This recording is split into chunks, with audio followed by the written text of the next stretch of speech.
morning guys, back on another episode. Citi Golf 1.8T conversion. Saturday morning, approximately 9:30, 25th of January. We made it through the end, and today we will be putting the motor in the car. It's hot outside, the sun is shining, that's why the garage doors open. So the goal today is to get the motor in the car, start putting the water bottle back, checking what we're going to do with the coolant pipes, the radiator pipe, and all of the above. The time you're watching this, we skipped a week, we took a break, just a mental break on the Citi Golf build and left it standing for a little bit. And so I didn't get the clutch bracket welded and I didn't get the whole steering column sorted. So I'll show you shortly what I did is I just put half the steering column in because my idea was to put the complete steering column in and attach it to the steering rack before putting the motor in, because there is a bolt and a nut 13 mils that join the steering column to the steering rack that would have been extremely difficult to put in once the motor's in.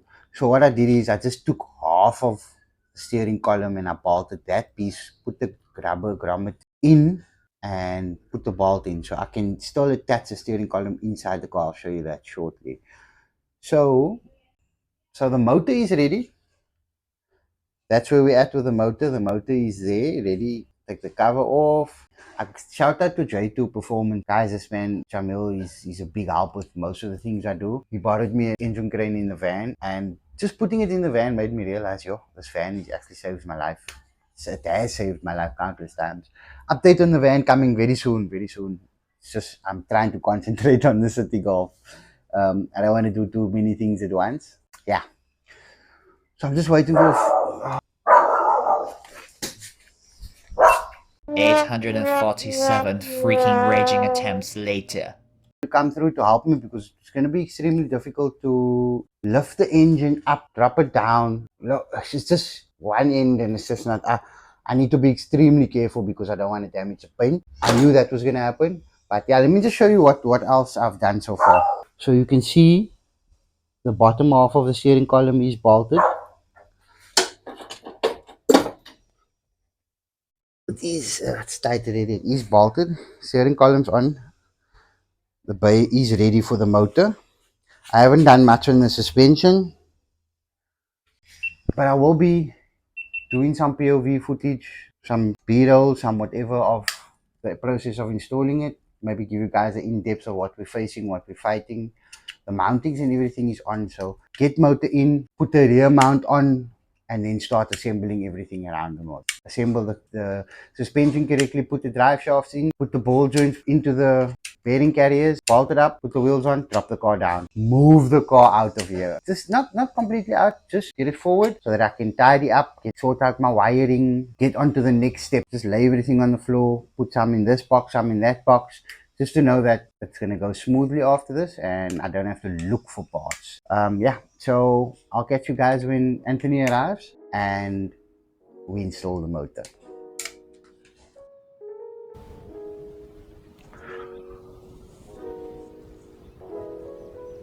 Anthony finally arrived that day and we got straight into putting the motor into the car. We decided best way to do it was to take the motor up from the bottom, just to make sure that we do not damage any paint. So this is us jacking the car up as high as we possibly could so that we could slide the motor underneath, only to realize we might have a problem. So we put the motor in between the crane and then put the motor under the car. As you can see, we are lowering the car down onto the jack stands and then gripping the motor to lift the motor up into the engine bay, which went relatively easy. Just a clearance between the poly bushes and the mounting points on the engine bay, which we struggled a bit with to line it up correctly. But after some persuasion and lots of up and down and wiggling and some crowbar, we got both mounting bolts in.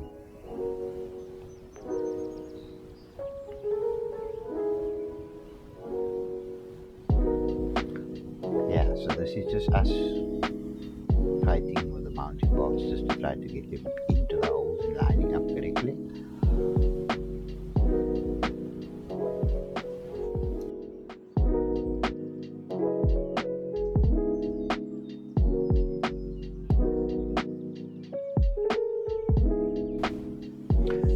gearbox side mount, we decided we're going to go and tackle first, get that bolted up, not fully bolted, just in position, and then we tackled the driver side mount, which we struggled with a bit because you had to drop the motor up, down,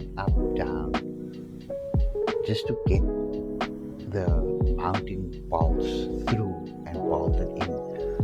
We struggled with that for quite some time, and like I said, the poly bush's clearances are very tight, so you would drop the motor and the motor, you would wiggle it and it would just completely fall down. So once you got that right, we were away and everything went exceptionally smooth.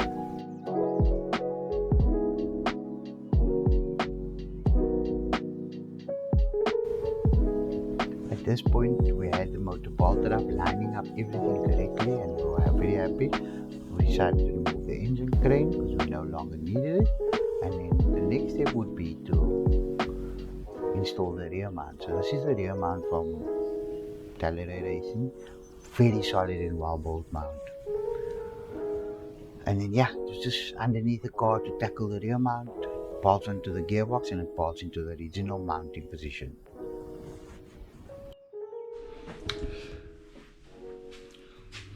What a mission it was to put the motor in. Not that much of a mission, but still a mission. Yeah, so the motor's in, guys. I'll show you guys. There's still a couple of jobs I would like to complete to get the car onto the ground. Let me show you the motor. So this is where we're at.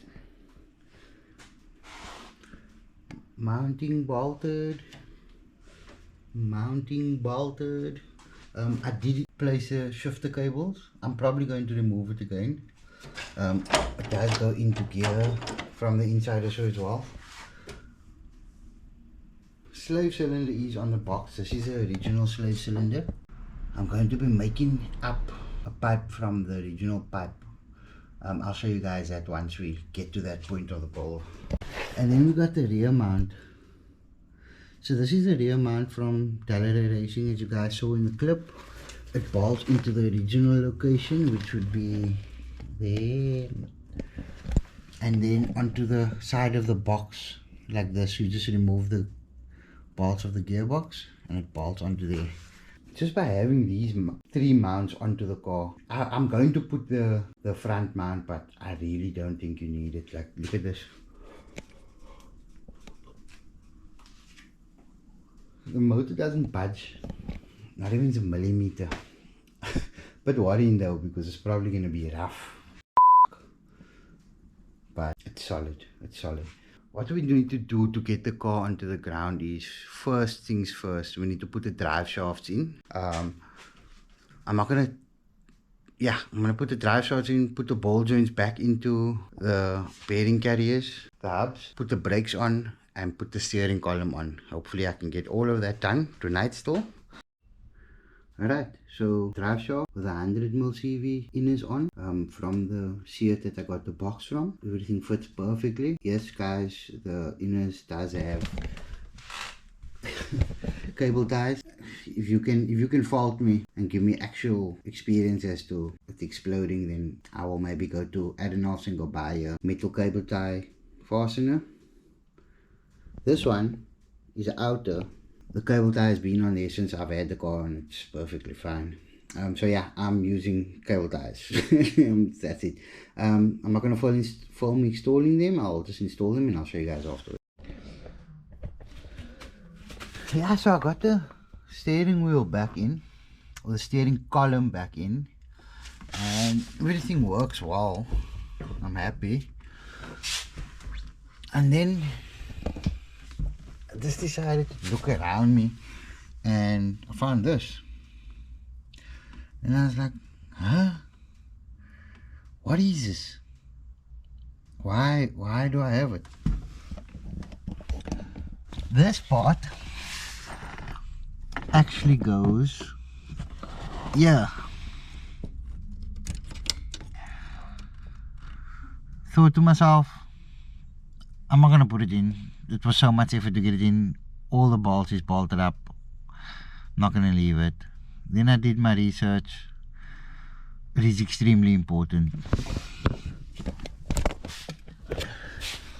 This little spring, this little bastard, holds the tension for the bearing at the bottom of the steering column. So yeah,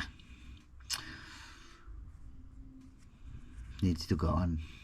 So I need to strip everything again. Steering column out. 1, 2, 3, 4, 5, 6 bolts. Struggle to get the spring in. Wish me luck. So it's a new day. Back on the Citi Golf hole. Same episode. The car is on the ground. I'm not going to show you right now. But first, it's something I'm wanting to do for a long time. And that is get the car out of the garage. I need to move it out. Just at least into the driveway. It's rolling. It's rolling, so it can do it. I just need to tidy up. I need to find water pipes and organize them correctly accordingly, because that's obviously the next step. But for the meantime, enjoy some video, some rolling cars.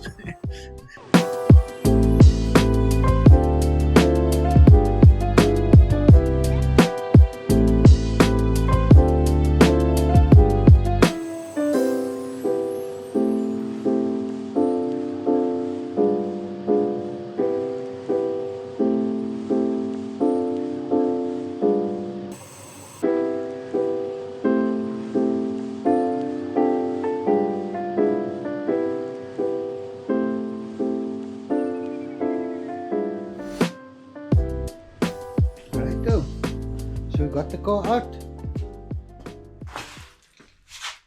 and we have an oil leak. A non-driving car oil leak, I'm joking, man. That is just from the oil filter housing that wasn't on.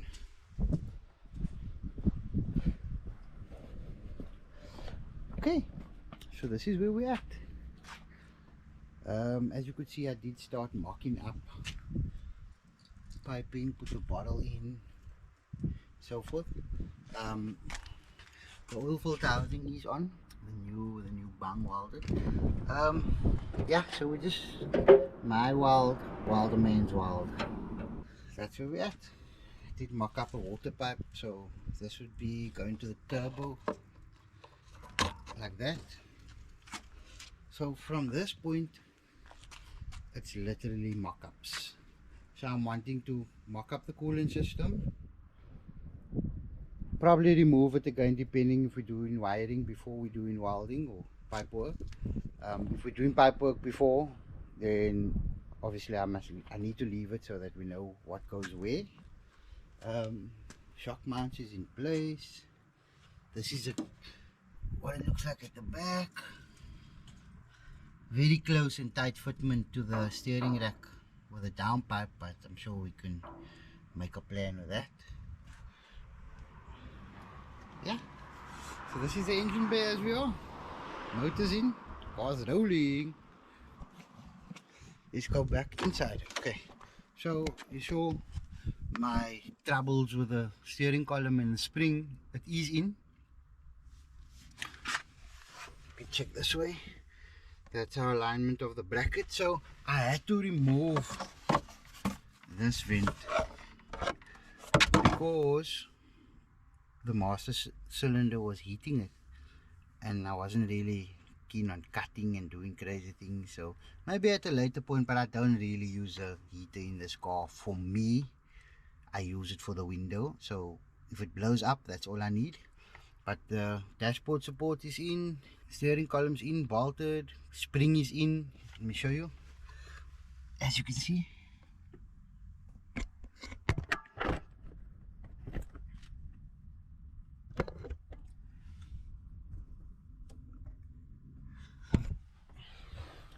the spring is in, bearing is held in place.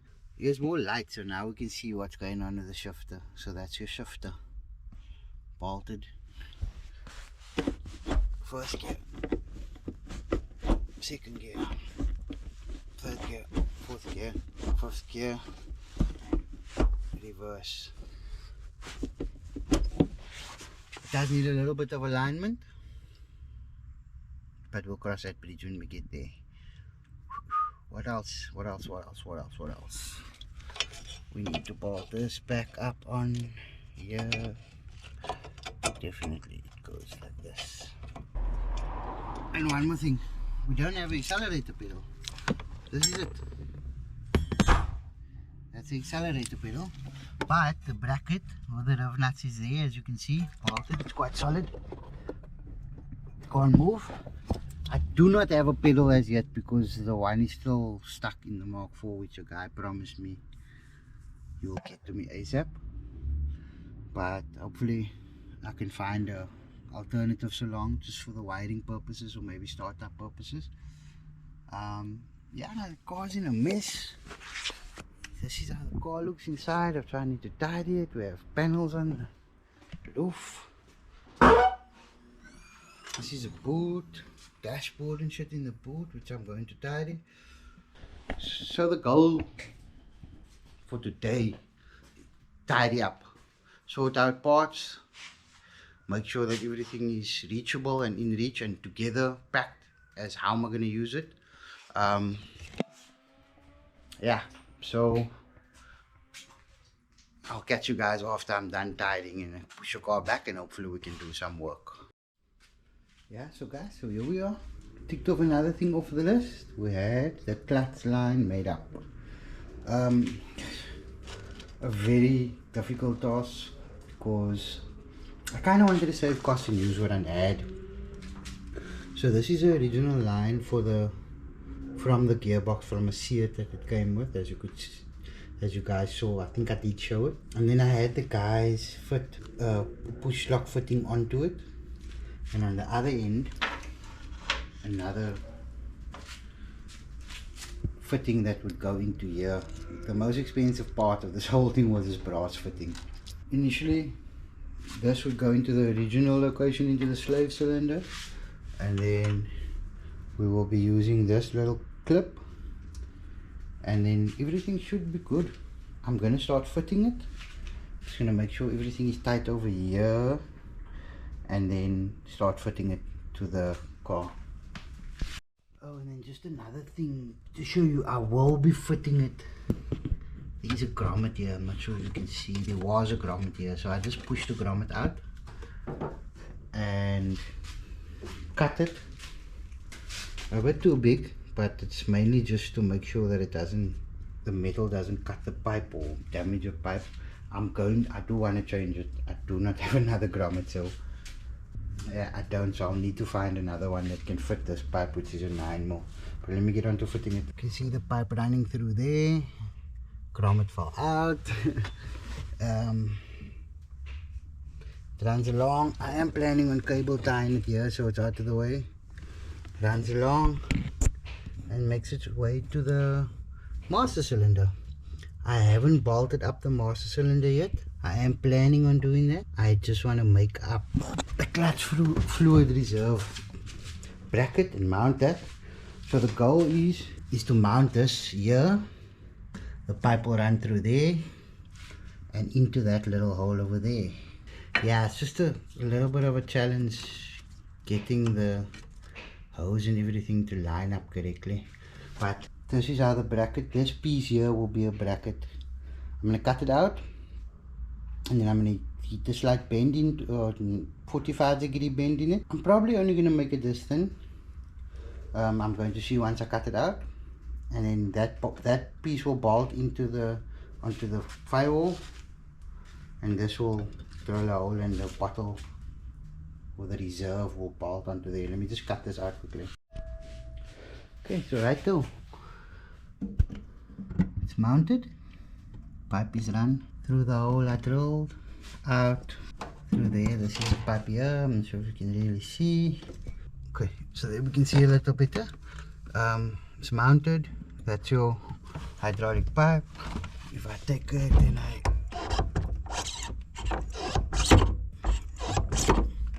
so that should be suffice.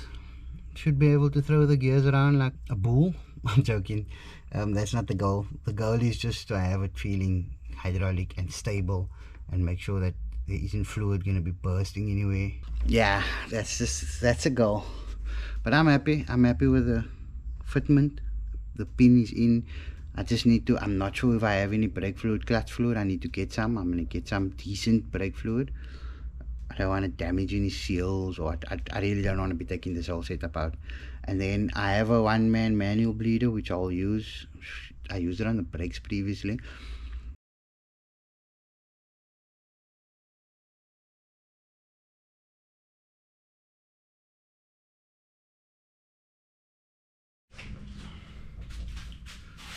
Righto. So first of all, my apologies for this video being all over the place. As you guys saw, I skipped I think 2 to 3 weeks of video, mainly because I wanted to get these small things done, which was time consuming and work was having me, and YouTube just wasn't a priority in this. I think it was 3, yeah, this is going to be released after the 3rd week, yes. So yeah, apologies for it being all over the place, but the reason being for that is we got a lot done. The amount of work that I got done, I think it was well worth not releasing a video. So we're back by the blackboard. Let's check it out. What we have completed is, so mount clutch bracket, make up clutch line, reinstall motor, lowered bonnet catch.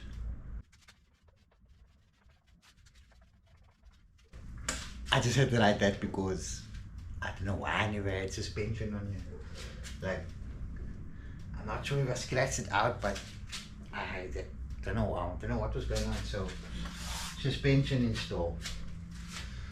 So if you look at what we have completed, that was quite a lot. So what did we do this episode? We installed the motor. We bolted the motor up. We put the suspension together. We reinstalled the steering rack, the control arms, painted them so as well. We did bushings in the control arms, ball joints, steering rack ends, tie rod ends, put the coilovers back, installed camber plates, installed the clutch bracket, had it welded, which was not part of the plan, made the line up, installed everything, mounted the clutch reserve, started installing the motor, the engine bay surrounds. So we did a hell of a lot of things. Like, I honestly never expected it to get so many things done, but that's why I made the decision to just take a break from the YouTube. Look, it takes quite a bit of time to make a video and do something, and then the next day maybe run away because you were missing a part, but also trying to get a video of it. That's why you mainly able to do one thing a week, because of that exact making a video and editing and all of those type of things. So I try to find my bearings in making videos and like having a script, but it's very difficult because I'm winging it most of the time, because I only know I don't have this or I need to replace this once I install it. I did try and buy a bulk of the things we needed for the conversion, but that didn't work out very well. It worked out, but it didn't work out as I planned, because there was a lot of things that was needed. And then there's the financial aspect of it. For me to go and just decide, oh, I'm gonna go make a clutch bracket up now after I just spent a certain amount of money on the suspension, it's near impossible, because you need to prioritize, But yeah, so that's it for this episode.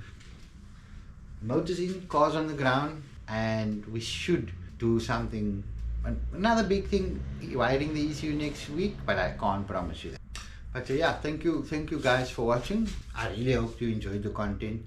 Like I said in the video previously, let me know in the comments what I can change, if I should put more structure, or should I wing it like I'm doing it. You guys want some more POV footage? You want some more fast forward type of POV where you see me doing the things? Or would you like some more explanations for the things I'm doing? Bear in mind that I'm winging the things I'm doing, and as much as you know, I know. So if I'm stuck, I just Google, I YouTube, I phone a friend. But I can definitely help with the informational part of it. Don't forget to like and subscribe. Subscribe mainly. I see that I get a certain amount of view, and more than 70% of you are not subscribed. if we can just get my subscribers to 1,000 subscribers, that changes the algorithm of YouTube quite a bit. I would appreciate that. But until then, I'll catch you guys in the next one. Wait. Cheers. Thanks for watching, guys. 15th of February, Dynado at J2 Performance in Ottery. I'll be there. I'll have a few things for sale. It's going to be a hell of a time. There's going to be some good powered cars there, especially VAG cars if you like VAG cars. Pull through, show your face, come say hello. I'll see you guys here.